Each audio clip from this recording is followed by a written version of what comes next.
Good morning, everyone, and welcome to those of you who are just joining us here at DASICON 2022, Sustainability, Security and Stability, the Future of Food. I'm Rory Hughes, and I will be moderating this session on digitalization and technology in food production. Technology and digitalization have had huge impacts on the sector, and today we really want to look at how the efficiency of these processes impact supply networks and the other challenges and trends that may come up in this modern world. The structure of this panel is fairly simple. I will give a brief introduction of our three speakers today, and after which they will talk about their individual roles and how their experience in this sector and how this melds with today's theme. They'll talk for about 7 minutes each, and then I will open up to questions from all of you, our guests, straight after. So without any further ado, I would like to introduce the Corporate Senior Sustainability Manager at ALPLA, Diplomatische Engineer Linda Staib, the Head of Food and Environmental Protection at the Food and Agricultural Organization and the International Atomic Energy Agency's Joint Center, Andrew Cannavan, and last but by no means least, CEO of Koltiva AG, Manfred Borer. And that is a very swift introduction to today's panel, but I would like to hand over now to Linda. Please take it away.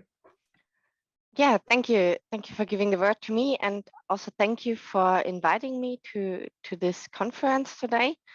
As I was already introduced, my name is Linda, and I'm working for the company ALPLA. And I should get some slides maybe in the background. Roy, you can activate them already if you want.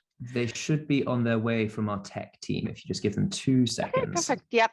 Then I'm going to spend a couple of words to myself. So I'm working for this company now for 10 years, and I built up the sustainability management. And as ALPLA is not too much known everywhere, I thought I'm going to bring some slides so that you get an impression what this packaging company is doing. So we try to protect food losses. Maybe you can scroll down a little bit. Okay, perfect. So this company was founded in 1955 in Vorarlberg in Austria by two brothers, and it's still a family-owned company. You can scroll down a little bit, and to give you a rough feeling, so it is nowadays a global company with over 22,000 employees in over 45 countries all around the globe. You can see that on the orange dots. And what we do, when you scroll to the next slide, might be familiar to you. So we are in different market sectors like beverages, food, so the ones what we're going to talk today about. But furthermore, we are also in beauty care, home care, oil and lubricants, pharmaceutical and crops. So it could be that you don't know ALPLA, but that there are ALPLA packagings in your household, either in your kitchen or in your bathroom or in your garage. So we produce plastic rigid packaging for big brand owners, and usually more our customers are known than we are. And I'm pretty sure you get already an idea once you see the pictures and also in the background. So that we have customers like Procter & Gamble, Unilever, but also really nice customers from Austria, which are quite known, like Föslauer or so on. So if you scroll down to the next slide, now that you get a rough feeling of who ALPLA actually is, I also wanted to give you an idea of what we want to, or what are we doing to prevent food losses, how we fight this system. So with our plastic packaging, we of course have the circular economy very big in our heads, and this is where we're striving to. So we follow these ideas of reduce, reuse, recycle, and replace. And of course, especially also in the food packaging sector, there is always room for improvement, and we try to find that. So ALPLA is not just a plastic packaging provider. Furthermore, we also do recycling. We have own recycling facilities all around the globe, 7 in number. And with all this recycling knowledge, what we have, we can really close down the loop and make sure that our customers get already the best packaging on the market, which are designed for recycling and can stay in the closed loop. We make sure from the beginning that we just use as much material as needed for the packaging. And also with that coming in line, reduce our carbon emissions by the production. Furthermore, with the whole reuse topic, which is in Austrian area also very known as Mehrwegflasche, we make there big progress. And when it comes to the food market, you will see in the next couple of weeks a new bottle coming out from Vöslauer, so the mineral water company, which is a reusable packaging system, which is designed together with us. So there are some of our possibilities to reduce food losses. And furthermore, we of course are also working with the whole topic of replace, because we know that fossil-based plastic is a critical topic which need to be looked twice. So of course we also have research and first steps in the terms of paper-based packaging or bio-based packaging. Yeah, and that's roughly to me and ALPLA, and wanted to use this short introduction of the 7 minutes. I think I made it to give you a rough feeling of what ALPLA is doing. The last slide is just the usual thank you slide, but we come to that anyhow, so you can close that again, and I think I can hand over back to you. Brilliant, Linda, thank you so much. That was a fantastic insight into the circular economy and the 4 Rs. I would now like to hand over to Andrew Cannavan. So please take it away, Andrew. Thank you, Rory. Can you hear me okay? I can indeed. Thank you very much for the introduction, and thanks to the Academy for giving me the chance to participate today. The joint FAO IAEA Centre, where I work, it covers many aspects of agriculture, and there are many examples of how digitalization is transforming food production, adding value and increasing revenue. I'm going to focus today on one of the aspects that interests me particularly and that my section works on, and that is food fraud, or more specifically, tools to combat food fraud, I suppose. Consumers are now more demanding and discerning than ever, and we want our favorite products to be available on demand. We want to be informed about how they were produced, where they came from, and what is in them. And many of us are prepared to pay extra for what we perceive as better quality, whether that be organic or bio produce, or products marked with PDO or other quality stamps. For example, organic products are on average 20 to 50% more expensive than conventionally produced foods, but sell very well. We expect the foods we buy to be authentic. So what does authentic mean? Well, simply the authenticity of a food is defined by legally recognized descriptions that concern its characteristics. And what do I mean by food fraud? Well, food fraud is the intentional adulteration or substitution of food with cheaper ingredients for economic gain. The food's illegally placed on the market with the intention of deceiving consumers. It's not authentic. Now, make no mistake, this is a criminal activity. In fact, it's very big business, often perpetrated by sophisticated, organized mafia-type crime groups. The cost of food fraud to industry and consumers has been estimated at about $50 billion per year. The food presented is substandard, and since there's seldom any regard given by these groups to food safety standards, the adulterated food products may present a health hazard. And unfortunately, such organizations will also exploit situations such as the current COVID-19 pandemic, taking advantage of disruptions to food controls to push their adulterated products and increase their ill-gotten gains. Now, food fraud undermines genuine producers' profit. It cheats consumers, leads to loss of consumer confidence, damage to brand and even national reputations, and it's a public health concern. It also impacts on the ability to achieve several of the Sustainable Development Goals, not only SDG 2, which is zero hunger. Fighting food fraud is very difficult. It requires a systems approach from farm to table using tools such as information and communication technologies, databases, analytical methods, risk assessment, enforcement strategies, and various others. When we buy a product, its traceability and authenticity is linked to the label or to the certification, typically nowadays through a blockchain system. However, fraudsters will seek out vulnerable points in the chain to adulterate or substitute the product, which may then proceed through that system with a genuine label and the paperwork, but it's in fact adulterated, it's not authentic. Therefore, it's necessary to verify the control system through testing the actual food itself to ensure that it complies with the labeling. The testing can employ various techniques depending on the product and the characteristics to be verified. And one of those techniques is stable isotope analysis.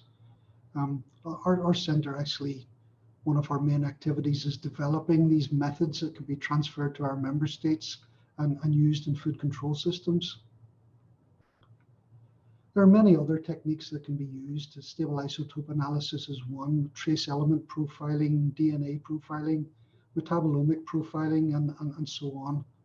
All of the techniques used generate data which is linked to the product. So you might say that the characteristics of the food are digitized. Those data are used in databases within a digitalized control system. And that brings us to a cornerstone of food authenticity testing, which is the databases. So to construct a food authenticity database, really, you take a large number of authentic samples of a food product, incorporate natural variability into the sample set. That's issues like the season of production, the year of production, the region where it was produced, the climate, etc. You analyze the authentic samples by the chosen technique or techniques, and you use that analytical data to produce and validate mathematical models using various multivariate analysis tools. Then to check the authenticity of an unknown or a suspect product, you just present the data generated by its analysis to see if it fits into the mathematical model. And if it doesn't, then the sample's probably not authentic. Of course, this is very much simplified, and it's difficult, for example, to obtain guaranteed authentic samples. And our organization currently has a number of research and capacity building projects around the world, testing various food commodities and collecting data. But maybe in the future, the food industry, recognizing the benefits, will provide further assistance in this respect. Databases must be curated, must be constructed with quality controlled data and continually updated to ensure that the models are realistic. And all this requires continuous resourcing. So one question that needs to be discussed is who should do it? Now, the analytical methods used have traditionally employed expensive high-tech laboratory-based techniques, but looking to the future, and just to finish up, miniaturization and advances in digital technologies are going to play important roles in how we'll fight food fraud in the future. There are now portable devices that can be used on the production line or at the market by industry, by regulators, or by consumers, in fact, to screen products or ingredients and to access databases stored in the cloud and get real-time results. And indeed, instruments are now being produced that are integrated into smartphones, readily acceptable to the public. And this type of testing might indicate that a product is not what it claims to be, though it'll probably not be able to indicate what is wrong with the product. But in many cases, perhaps that's all that's needed. So in the future, in this digitalized arena that we live in now, I believe that citizen science of this type will play a much greater role in combating and controlling these issues, such as food fraud. So that's all I have to say at the moment. After this session, I would like to invite you, when you go for lunch, to consider if you know what you're really eating. Brilliant. Thank you so much, Andrew. That was a fantastic insight. And, you know, I was surprised there to learn about the influence of blockchain and other digital technologies that I hadn't necessarily associated with food production. So that was really interesting. And yes, please, all of you, do consider what you're eating this lunchtime. Just before I hand over to Manfred, we've got some questions coming through, and that's great. If any of you do have any as we go forward, please just send them to the questions team and you'll find them in the chat. And now I'd like to hand over to Manfred. Thank you very much. Can you hear me? Yes, we can. Thank you very much. All right, I got no slides. I haven't submitted those, right? So it's a session where you could just listen to me. Good, let me explain a bit about my job and about my company. My name is Manfred. I was born in Switzerland, but now living already 16 years in Indonesia, working along global value chains. I founded the company in 2013, and we have now more than 500 employees here in Indonesia and in 4 other countries. More on that later. First, Koltiva is a global tech company with a unique farmer-first technology platform, and currently we work with more than 400,000 farmers across 17 countries. We support some of the largest multinational companies by digitizing global supply chains while enhancing traceability, inclusiveness, and sustainability. Combining our triple tech, meaning agri-tech, fintech, and climate tech, alongside our boots on the ground services, we go way beyond traceability to produce more robust smallholder farmer outcomes for income expansion, while building more sustainable and resilient supply chains for multinational companies and the more than 5,000 small medium enterprises we work together along those farmers and the multinational value chains. What are we solving with our solutions? Sure, we hear before about food fraud. That's definitely at the core of our concept as well. But it's not only about the food fraud, it's also more about where it's coming from, who produced it, and where did they produce it. So mainly around the latest discussion we can see in Europe around deforestation, palm oil. Can you imagine the difficulties every one of us are facing there? But it's not only about the environment. So global value chains, they struggle to solve the triple challenge to increase smallholder farmers' income, enhance environmental protection, and improve trade transparency. So we see a huge lack of holistic solutions to solve, let's say, sustainable development goal number 1, no poverty. Everyone works in silos. We see missing product traceability, like huge missing product traceability. So it's not only just like, oh, we know where the vegetables coming from the farmer next door we buy from. If you talk about the global value chains, the farmers in, let's say, Indonesia, the processor is in Singapore, the manufacturer is in Germany, the retailer is in Switzerland, and the consumer is in Austria. Good luck tracing all that back to the farmers in Indonesia. And the absence of climate smart agriculture, where we work as well towards the goals of SDG 13 on the climate action, plus responsible consumption and production, the sustainable development goals number 12. So how to achieve all of this? We can't do it on our own. We're a tech company, but yes, we are an integrated tech company with more than 350 field agents just in Indonesia. We're also building up teams now in Ecuador, Ivory Coast, the Philippines, and Vietnam. So in 5 more countries, we already have the boots on the ground. So it's all about verification. Tech is beautiful. I love it, right? We're a tech company. We have some of the most beautiful mobile applications for smallholder farmers, for traders, for input suppliers, for warehouses and processors, but crap in, crap out. So if you don't even have a paper trail of what's going into your products, and then you ask a tech company to build a software just to make it look nice, it's still nothing. You need to get it verified on the ground. So blockchain and everything is all beautiful. It verifies that the transaction happened, but it doesn't verify what's in there. So we work with all these smallholder farmers to verify, first of all, where they are. We walk around every single farm.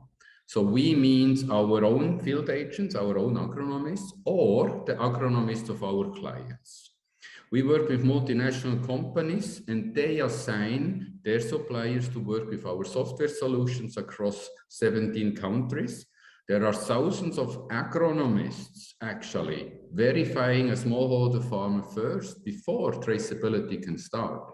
So we're mapping every farm, walking around it, make a polygon, like a border mapping, and then we digitize this shapefile to see against the satellite image.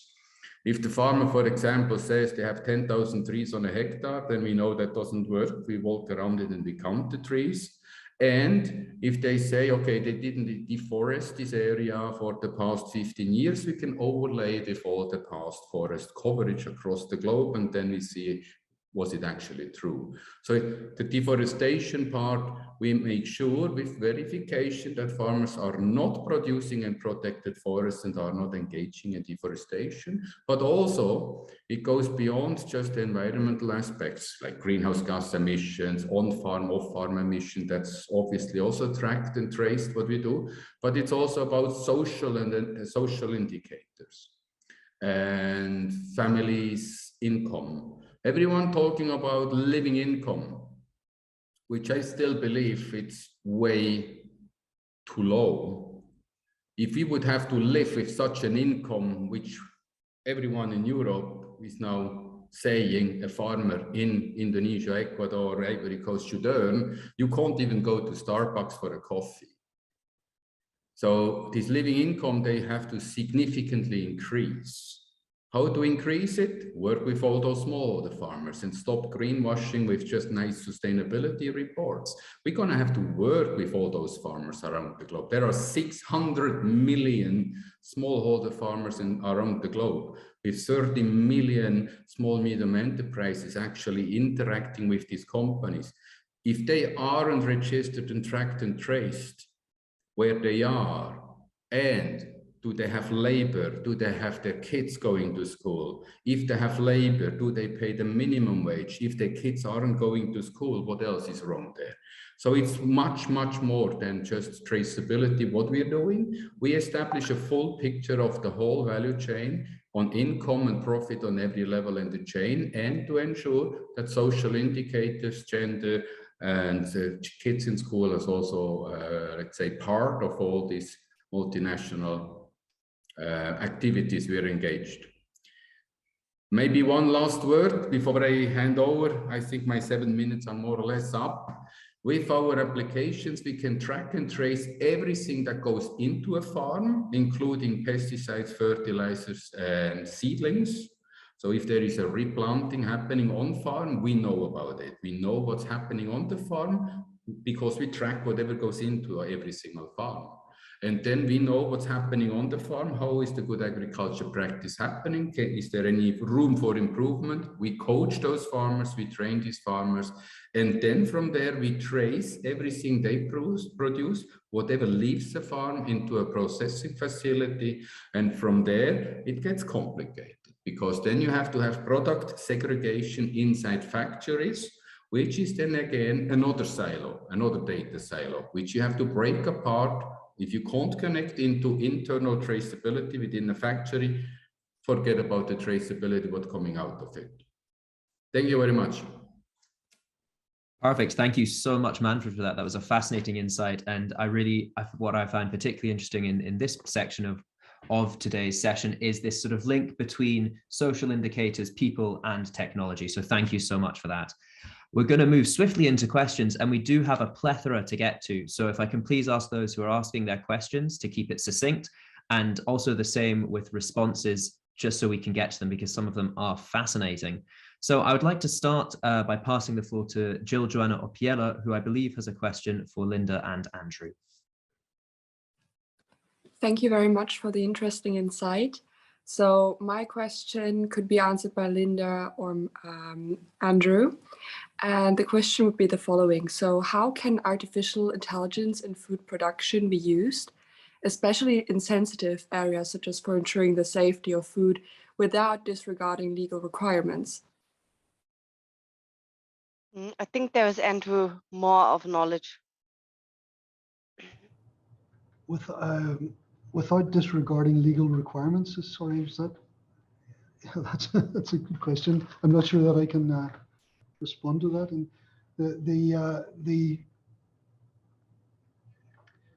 any of these processes, I think, require a lot of validation. There's a huge validation process for any of the aspects that are included into control systems, production or control systems.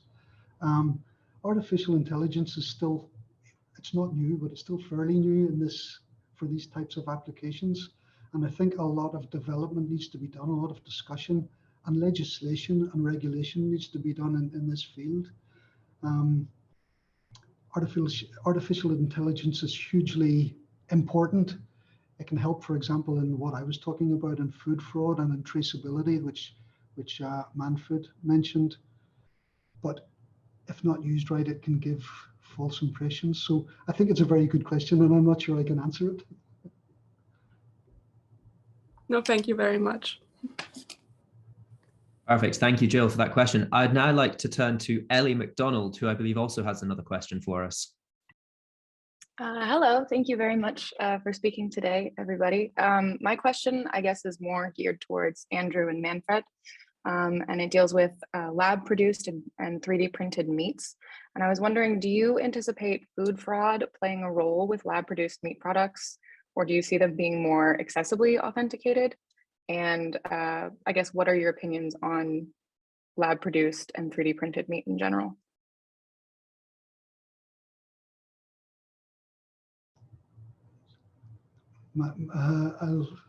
I'll start with this one, Manfred, since you haven't stepped in immediately, but I think you probably have some good insights for that.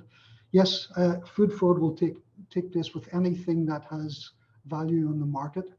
People will find ways to increase the value, in criminal ways and unscrupulous ways. With falsely produced, if you like, with 3D printed meat and whatever, I think the processes are still fairly new and the controls, again, need to be put in place. But, it all depends on the data that's produced and on the opportunities that are arised, the chinks in the armor, the vulnerabilities in the chain.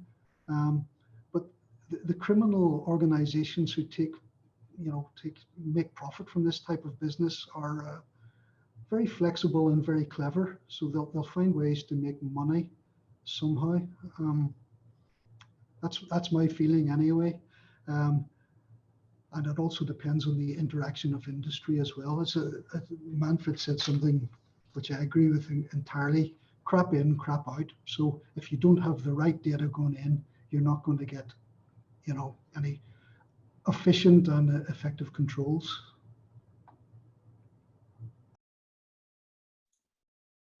Thank you. Yeah, for us, whether the food is lab produced or produced on a farm or it coming from an animal, but that doesn't make a big of a difference for our technology solution. So whatever is produced in a lab, we can trace it to the next levels in the value chains to a market. That's the same thing like we would trace a chocolate bar in the end, whether it's produced in a lab or coming with real ingredients from a real farm. So for us, no difference on that one. Eventually on the input side, depends on what actually goes into those labs to produce those foods. Whenever there is an ingredient we can trace, that's also possible with the apps. But in terms of technology, it doesn't make a difference. Thank you. Brilliant. Thank you very much. We now have turned to another question from Clara Fink. Clara, would you like to take the floor? Hi, everyone. Yes. So first of all, thanks for your valuable insights. And I'm actually writing my master's thesis about the digital revolution of farming and the role of big data in climate adaptation. And I want to dive into the opportunities and threats for the agricultural sector. And my research question is, are advances in data technologies in agriculture contributing to a more sustainable future, or actually further increasing social, economic, and environmental injustices? because I believe that climate change also opens up asymmetries in the farming, energy, transport, and also forecasting industries. And these asymmetries, large-scale farmers and also data harvesting businesses are trying to monopolize. Like there is the acquisition of IBM of the weather company, or the merger of agricultural companies such as Monsanto Bayer, Dow DuPont. And I believe that this will actually imply many risks as well, and will hurt smallholder farmers immensely. So what is your point of view?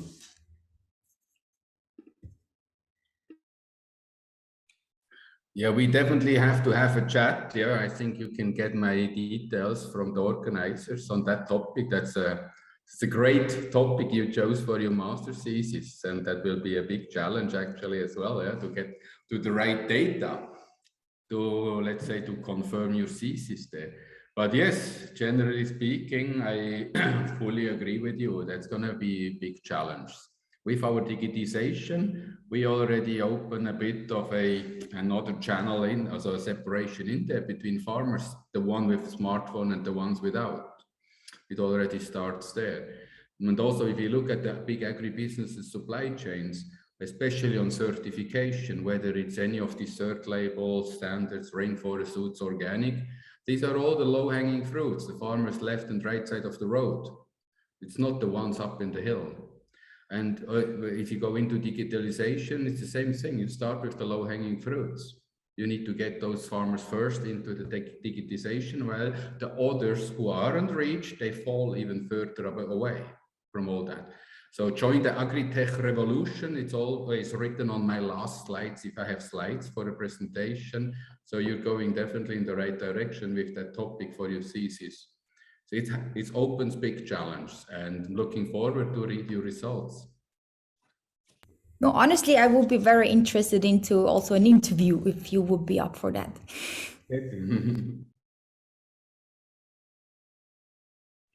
Brilliant. Well, thank you very much, Clara, and best of luck with the thesis. We are now going to turn to a question from Arlen Mechtel, and this is for Andrew.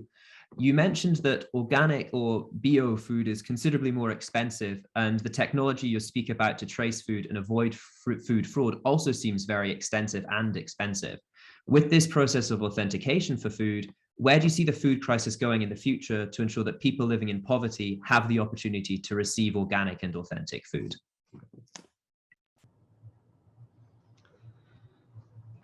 Another very good question. Yeah.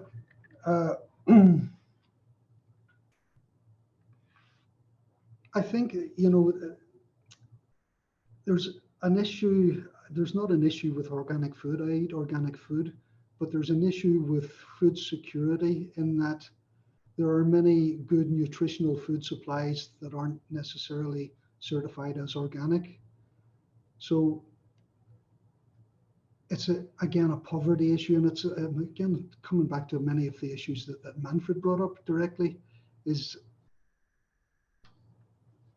in some ways, some of these problems are first world problems, you know, and what we try to do in our capacity building activities in the international organizations is to push towards the poorer elements in the world and the smallholder farming elements, to push the technologies as much as we can to protect those.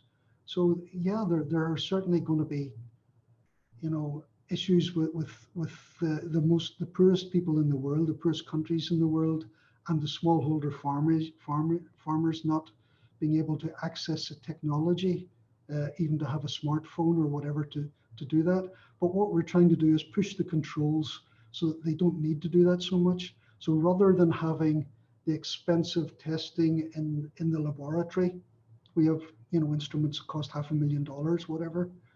Rather than depending on that, we're trying to push it towards controls that can be undertaken in the field or by the producers in the field to make the controls at an earlier point in the food production, in the supply chain, if you like. Now that's a very difficult thing to do. It's a huge problem, but that's the direction we're trying to move in. And it's not going to be in the near future, and this is just my opinion, of course.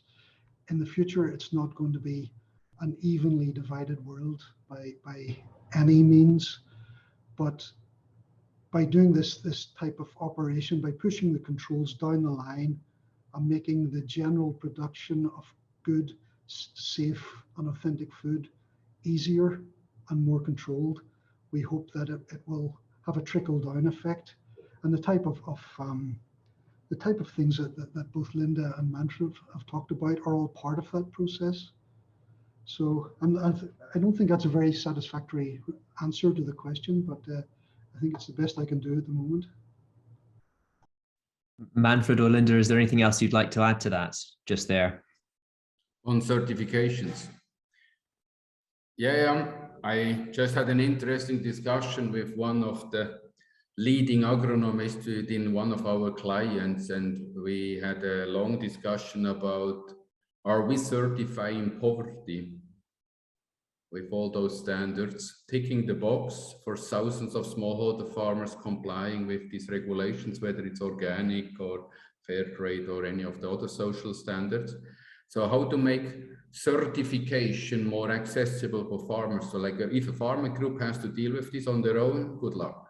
It's way too expensive for them. They don't have the capacity to run it on their own. So if there is not a buyer to pay for it to a service provider like us, I wouldn't trust that label coming out of that place there. So it's too expensive to run it properly because it has to go beyond certification. We can't just go there and tick a box. Oh, no fertilizer, no pesticide, no deforestation, kids go to school, okay, you're certified. That hasn't changed anything on their income level. It doesn't change their good agriculture practices.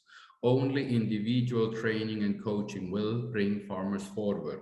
And that's not part of those standards. So it has to go beyond those certification label. It has to go into 100% traceability and responsible sourcing. So we see now in Europe, farm to fork policy, all these regulations in Germany, in Switzerland, we've seen, I am sure Austria has the same. If you don't know where it comes from, you can't import anymore. Switzerland has a free trade agreement with Indonesia on certified palm oil gets a tax reduction, but only certified palm oil. If it's not verified, you won't get a tax reduction. So it gets connected with an economic impact for those companies. And that's going to be a major trigger to make it more available. There has to be benefits. A final consumer has to pay for a certification, a cocoa, chocolate, coffee, whatever you buy. You have to be willing to pay a premium price on that. And you as a consumer has to be clear or confirm that whatever you pay more actually arrives the farmer. With digital solutions, this can be much, much better achieved. So with a QR code on a final product, you scan it. In our case, you can see exactly who was the farmer, the producer, and you can tip directly the farmer an additional 50 cents. So it has to go beyond certification. Those labels, they've been around for many, many years. There are hundreds of those standards. As a consumer, I'm fully aware you might be confused with all those different standards. What do they mean? What does it bring to a farmer? So it's just another checklist, tick the box approaches. If there is no full farm commitment and a responsible sourcing policy within the companies and government engagement, regulation with government, whether importing or exporting, producing governments, it's not going to work. Perfect. Thank you very much, Manfred. Sorry, we are just a little short on time. Linda, would you like to just add your thoughts? Yeah, just a quick thought. Also to bear in mind that the packaging is important on that and can support the whole system, because if the guys on the field and in the whole value chain bring so much effort in producing good products for us, then it is also important that they are packed properly so that we can really reduce food losses. But it would be such a shame, or it is always such a shame, to have the food losses just because the wrong packaging is used. And furthermore, also the environmental aspect, really looking at the carbon emissions by losing food is drastically compared to using then the packaging. So it's wiser to have a proper packaging and make sure that the food ends up by the end consumer, can be consumed and is not tossed away. So that is kind of my last thought, to really bear in mind that when we put so much effort in the production of the food, that we really transport it safely, that it comes up and gives us the nutrition what we are actually looking for. Fantastic. Thank you very much. So we have 2 questions left, and then we will finish up. They're 2 fairly quick questions. I shall pose one on behalf of one of my colleagues, and then I shall call upon the other to quickly ask the question for himself. Firstly, Andrew, we're coming back to you again. And this is from Catherine Keinmandel. Are there food groups or products which are especially prone to food fraud? What are the factors that sort of make these vulnerable in this regard? There are certain foods that, if you look on the internet, you can see the top 10 foods that are, adulterated or known to be adulterated in the world today. One of the issues I have to say is that, it's food fraud, so we don't catch it all. We don't know what's adulterated and what's not. We only know what we find out about. But typically, high value foods are a target. Even the highest value foods, like edible bird's nest in Southeast Asia, truffles in Slovenia, very high value products are prone to food adulteration because they make an immediate high profit. But it's not exclusive to that. One of the most highly adulterated products in the world is in the dairy industry, so cheeses and various dairy products. So now they're ubiquitous and not always high value. Typically honey as well, and Manfred talked a lot about palm oil. So if we're talking about geographical origin of palm oil, we have a project in Malaysia looking at that, the authenticity of palm oil. So yeah, it can really affect anything, but typically, if it's something that's going to make the bad guys a fast profit, that's going to be a target. Perfect. Thank you very much, Andrew. Now for our final question of the day, as we are coming to the end now, I believe Oliver Adko had a follow-up on Ellie's question he'd like to pose. I did. Thank you, Rory. Thank you to the 3 of you as well. I wanted to ask to end, looking to the future, can the 3 of you see lab-grown animal products, lab-grown meat, becoming a large part of the market? And in other words, do you see this industry as highly scalable? Thank you.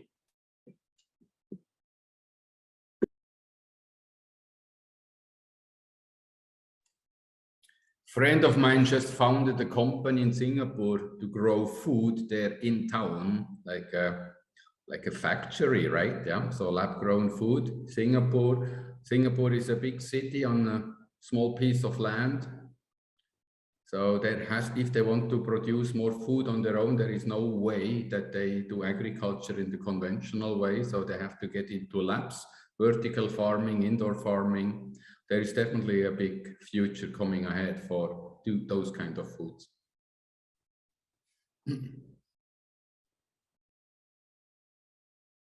Yeah, from my perspective, I think that it's there's a fair chance that lab-grown meat will become much more part of the market in the future, but it's all a question, I think, of consumer perception. If you win the consumers over and they want to accept that lab-grown meat is as good as field-grown meat, that's hard to reconcile with the current trend towards organic produce, because it's sort of going the other way.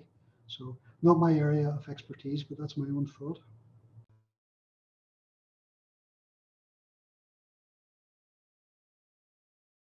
Fantastic. Linda, do you have anything you'd like to add to this?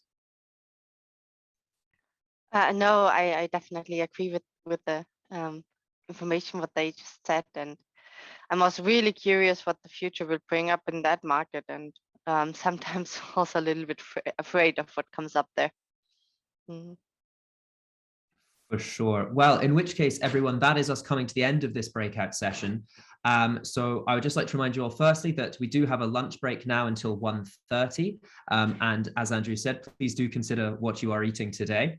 And finally, I would like to thank all three of our speakers, Diplomata engineer Linda Staib, Andrew Cannavan, and of course, Manfred Borer. Thank you all so much for being with us today, and I hope you enjoyed the rest of DASICON 2022.